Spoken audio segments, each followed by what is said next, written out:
Olá, sejam bem-vindos à nossa mais uma edição online de PEP 3201.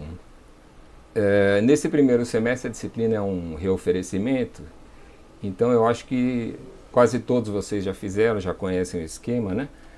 Talvez um ou outro só não tenha feito disciplina ainda. De qualquer maneira, eu gravei estou gravando aqui esse pequeno vídeo introdutório para recordar algumas ideias e para combinar algumas regras com vocês, né? Nesse semestre, quem vai cuidar da disciplina somos eu e o professor Diogo. As aulas são gravadas, né? Desde que do começo da pandemia, no ano passado, eu optei por fazer aulas gravadas e não aulas online, né? E por que isso? A minha experiência assistindo aulas online, eu já assisti muitos cursos online, mostrou que essa aula tem que ser curta, né? Não dá para fazer uma aula online de 100 minutos, ninguém aguenta.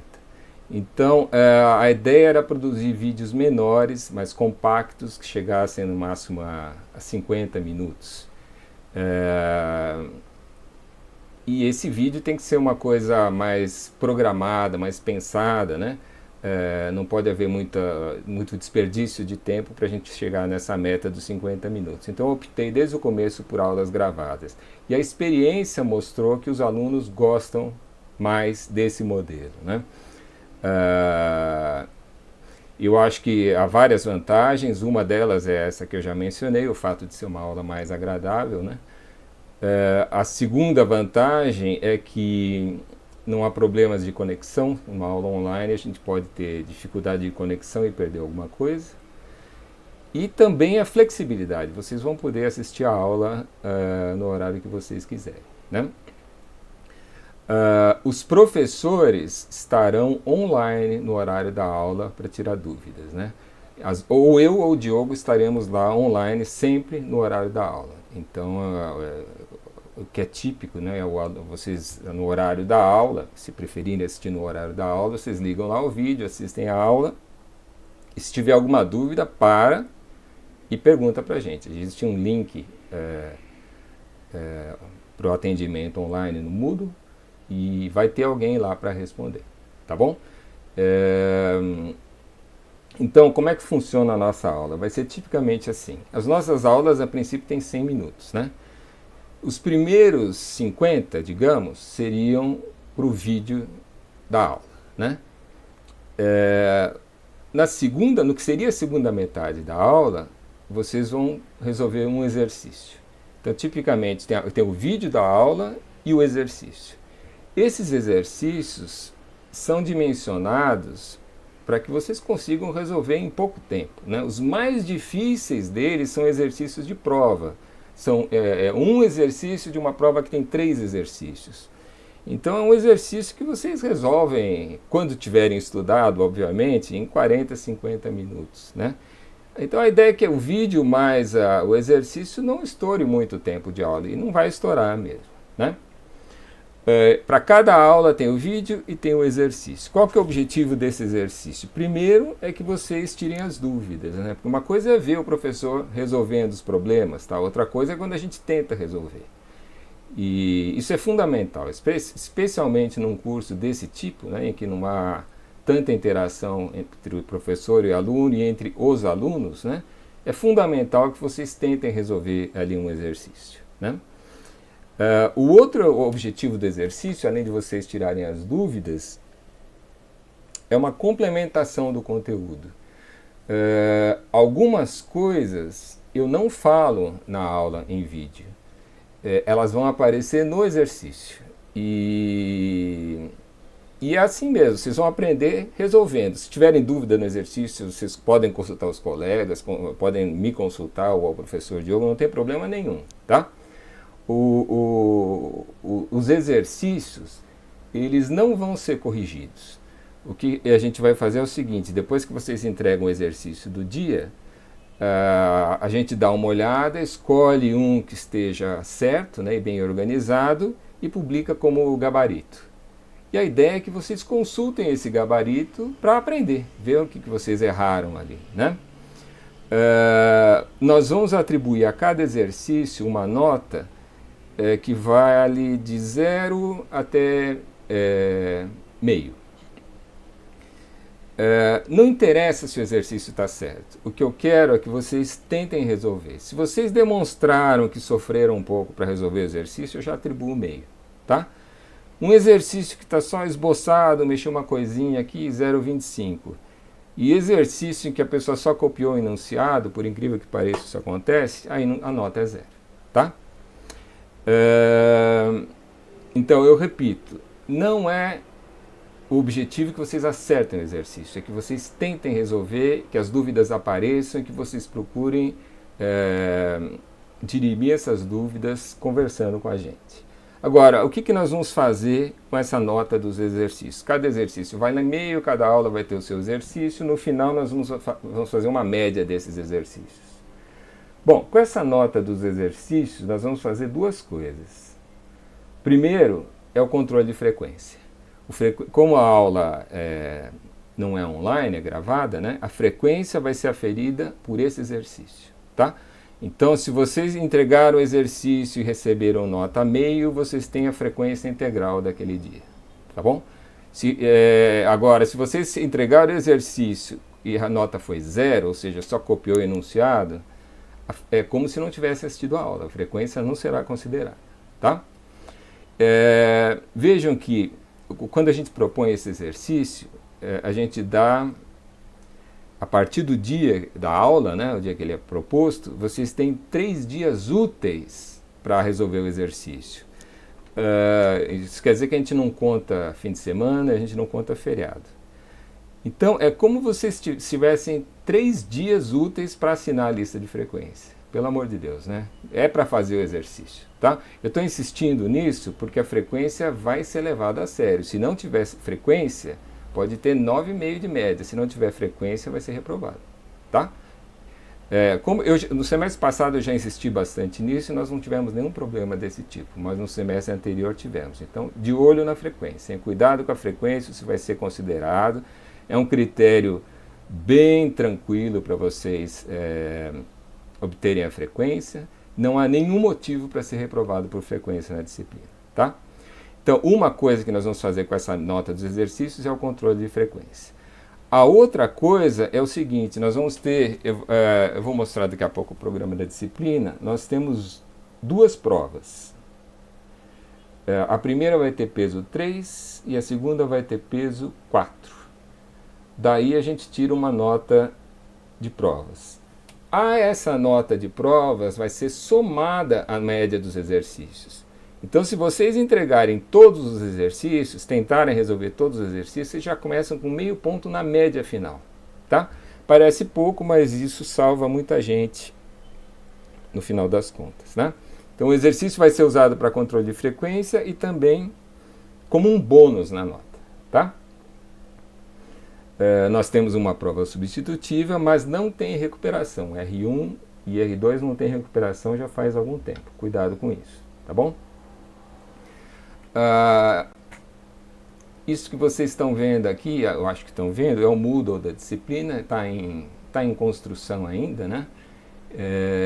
Aqui vai ter vão estar os avisos, aqui informações gerais, é o link para esse vídeo aqui, caso alguém queira rever.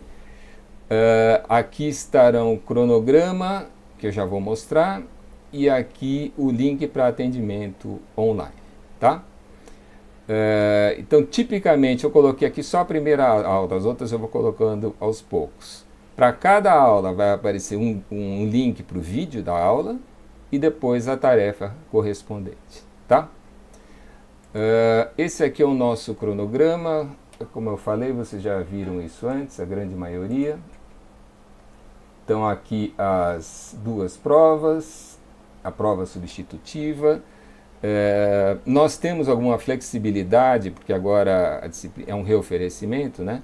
Nós não precisamos respeitar exatamente o calendário do ciclo básico. Então, se esses dias não forem convenientes para vocês, eu peço que vocês avisem com alguma antecedência, tá? A gente pode mudar os dias das provas, tá? Aqui está o critério, aqui eu não coloquei aquele E, porque aquela nota de exercício, porque não está no Júpiter, mas esse bônus está valendo sim. A isso vai ser somado àquela nota de exercício, tá? A bibliografia é a mesma, e o material mais importante para nós, eu já vou falar sobre o programa. O material mais importante para nós são as apostilas do professor Diogo, tem também algumas apostilas do professor Edgar, e isso vai sendo colocado no Moodle, tá? Quem se interessar por algum livro, pode achar o PDF desse livro do Feodossiev, que é o melhor de todos, sem dúvida, né? Mas é um livro que não existe mais. Eu nem pus o ano aqui porque eu fiquei com vergonha. Esse livro já está esgotado há séculos. Mas vocês acham o PDF. Quem quiser ter um livro, o melhor é esse livro do Hibbeler. Isso ainda está à venda e tem edições mais novas do que essa, eu acho. Esse livro do Hibbeler, ele se apoia muito no Feodossiev. Existem coisas ali no livro do Hibbeler que são o que está no Feodossiev com figuras mais coloridinhas, né? É um livro muito bom. E esse também do Gear também é um livro bom, tá? Sobre o programa da disciplina, vocês já viram isso antes, mas eu vou repetir porque eu acho que vale a pena para vocês terem uma visão geral do conjunto. Quais são os objetivos dessa nossa disciplina, né, de R1? Os objetivos são 3. Primeiro objetivo, se vocês lembrarem de R0, lá vocês aprendiam a calcular só esforços solicitantes, né? Nós vamos ver logo que os esforços solicitantes, eles são uma medida da solicitação de uma estrutura, mas não é uma medida importante, mas não são uma medida suficiente, né? Quem vai dizer se a estrutura vai aguentar ou não são as tensões. E então o primeiro objetivo nosso vai ser cálculo de tensões a partir dos esforços solicitantes, né? Já na primeira ou na segunda aula, na primeira aula eu já vou falar um pouco sobre essa definição de tensão e vocês vão entender melhor a diferença entre essas duas coisas. Então o primeiro objetivo é calcular tensões. O segundo é o cálculo de deslocamentos, que também não é feito em R0. Às vezes uma estrutura, ela pode não ter nenhum problema de segurança, ela não vai cair, mas ela se deformou excessivamente, né? Essa deformação excessiva, além de gerar uma insegurança, digamos assim, entre aspas, né? A pessoa não se sente segura debaixo de uma estrutura que está visivelmente deformada, ela pode gerar problemas de ordem prática, né? Como janelas que não abrem, porta que não abre, isso acontece. Então, além de, mesmo que a estrutura não tenha um problema de resistência, a estrutura não vai cair, ela pode ter problemas ligados ao excesso de deformações, né? E isso a gente também não aprendeu a calcular em R0, calcular deslocamentos. Precisamos fazer isso aqui. E o terceiro objetivo é consequência desse segundo, é o cálculo de estruturas hiperestáticas. Em R0 a gente só aprende a calcular estruturas isostáticas. Para calcular estruturas hiperestáticas, vocês vão ver, ou os que não viram ainda, que a gente precisa saber calcular deslocamentos em estruturas isostáticas, tá? Então, nossos objetivos são tensões, deslocamentos e hiperestáticas. Se vocês olharem aqui para o programa da disciplina, ele é mais ou menos organizado dessa forma. Vejam que há 2 aulas introdutórias, onde a gente define tensões e esforço solicitante, conversa um pouco sobre as relações entre tensões e esforços solicitantes, as hipóteses da resistência dos materiais, e depois o curso vai se organizar por solicitação. A primeira solicitação que nós vamos analisar é tração e compressão simples, as barras submetidas só à força normal. Vocês vejam que a gente aprende a calcular tensões, depois a gente aprende a calcular deslocamentos e depois aprende a calcular estruturas hiperestáticas. Tá? A mesma coisa nós vamos fazer na sequência na flexão. Primeiro tensões, depois deslocamentos e depois as estruturas hiperestáticas. Só que na hora de estudar a flexão, nós vamos precisar voltar a um assunto desagradável, que são aquelas características geométricas das figuras planas. Centro de gravidade, momento estático, momento de inércia. Isso vocês já viram no curso de mecânica.